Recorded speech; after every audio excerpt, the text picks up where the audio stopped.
না। এজন্য খবরদার, কারো ব্যক্তিগত কোনো ইস্যু নিয়ে আমরা নাক গলাতে পারবো না। কারো মোবাইল ধরে মোবাইলের গ্যালারি চেক করা, কারো ইনবক্স চেক করা, কাউকে না বলে কারো চিঠি পড়ে ফেলা, উকি মারা, আড়ি পাতা, এগুলো হারাম। এগুলো কি? তো এরকম স্বভাব আমাদের আছে না নাই? আড়ি পেতে শুনতে চাই, উকি মারি, তারপর সে কি করে দেখি তার প্রাইভেট মুহূর্তে, তারপর তার মোবাইল চেক করি, তার গ্যালারি চেক করি, তার ইনবক্স চেক করি। এই দায়িত্ব ইসলাম আমাদেরকে দেয়।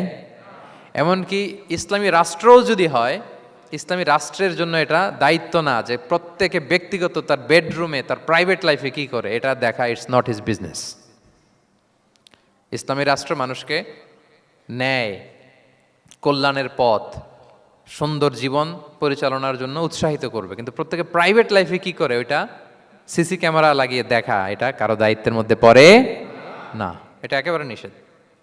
এটাকে বলে তাজাসসুস, গোয়েন্দাগিরি করা।